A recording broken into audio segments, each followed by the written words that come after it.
Hey guys, it's Annie. Welcome back to my channel. So this week's video is going to be really interesting and entertaining. I hope it is. Because I'm going to be telling you guys a story. So it's not really like a made-up story because this actually happened to me a few years ago and everything. So let's just get right to it so I can tell you the story. Okay, so I think this happened, I know for sure this happened in July in summer, and it was my first time traveling out of the country to the Caribbean, Trinidad, Tobago, technically Tobago because that's where I was most of the time. And if you don't know where it is, it's literally like right by Venezuela. And yeah, it's like all the way more south of the Caribbean. It's so pretty there. I love going there. And I haven't been lately. I usually go every summer or winter break because, come on, it's an island. The weather's always like amazing there. Whenever I'm there, Tobago, my dad has a house there, so that's why I usually go for a long time. It's not like 3 days and then you come back, or like a week or something. I usually go for 2 weeks or more. So, the first time I was there for the whole summer, 3 months, with my dad, and my mom and my sister stayed here in California. So it was just me and my dad. It was so much fun, and being me, I love the ocean, I love swimming, I love the pool. But so I had swimming lessons over there, so I'm not like always bored doing whatever. Come on, it was like 3 months. I had a lot to do. So every day I went to the beach, and then some other days I had swimming lessons. So this one day I learned how to swim backwards because we were learning new techniques and everything. It was time for me to go to the beach, of course. We always made time for the beach because I loved it, and I went to so many different beaches, so I picked up my favorite. And it was like, it's called Swallows. That's what all the local people called it. I don't know what the tourists call it. Whatever.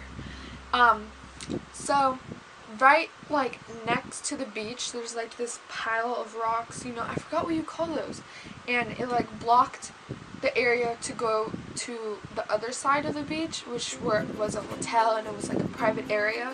Unless you wanted to go there to swim around that and everything. It's pretty safe. And then more far back there was boats. This beach mostly had kids there, people who are young, not young people, but kids, and parents there. The water is very, very shallow and everything. It's really nice, and the water is always warm and everything, which is amazing too. And so it was a regular day. It was sunny. It's your ideal day to go to the beach.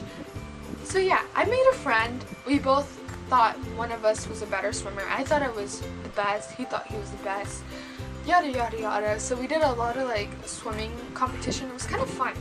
So as I recently said, I learned this new technique and I was kind of ahead of him, and he was like, yo, wait up for me. I'm like, no.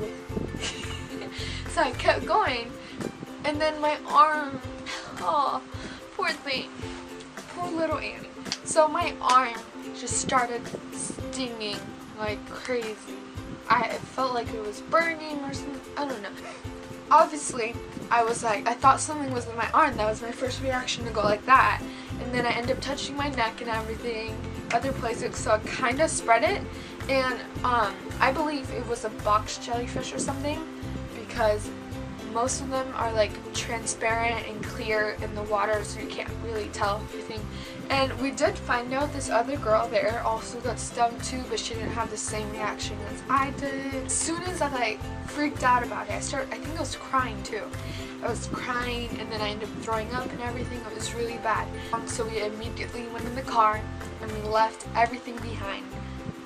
We ended up going to our house, and there was a chair out in the middle of the yard, so I sat down on that, and then my dad was like rinsing me off because he probably didn't know what was going on, but we thought that would help, but it didn't. I still felt really bad. Yeah, oh, this is the only leftover of the sting here, so this is proof. It was really bad, and then I kind of had it like right here, but it's not there anymore. I'll tell you why later.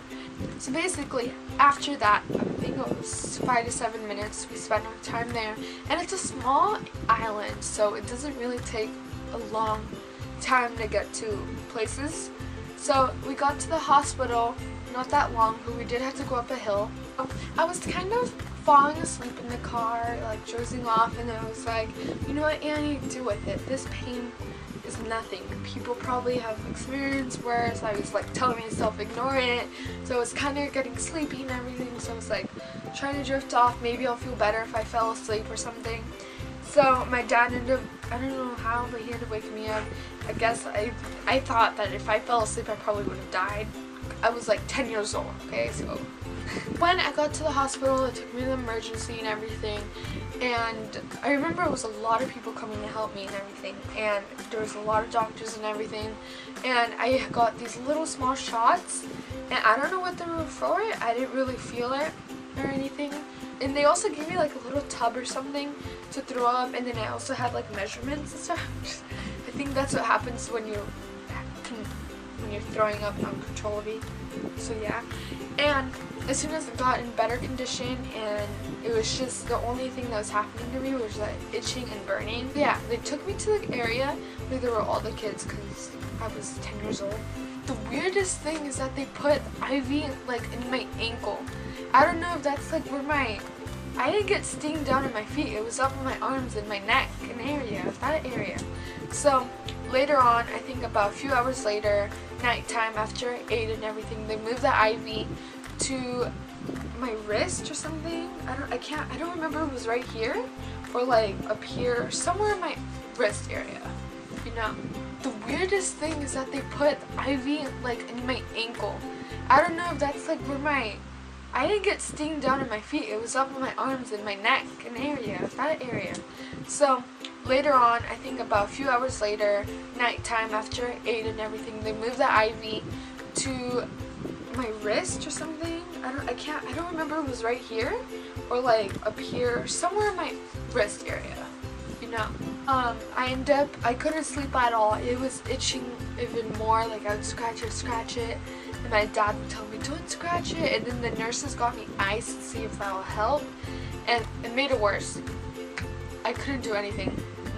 But yeah, and the next day, I think I left after 1 o'clock. They told me what time, I'm pretty sure it was like 6 o'clock or something.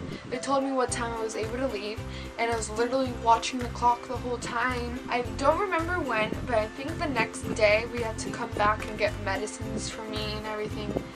And they also gave me like this thing, I don't know, it was like an orange liquid thing, and you would use it when you're in the shower. You would put it in your little like sponge thing and just scrub it where it is, and that would help a lot. It made it go away. And then I would also use vinegar, which smelled horrible.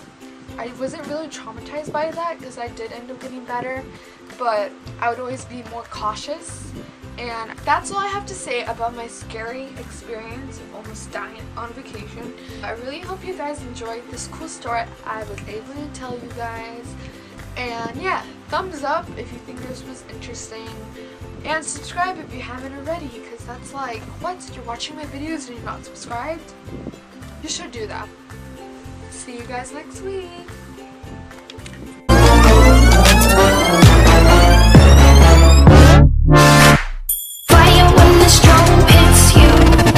That's it, friend?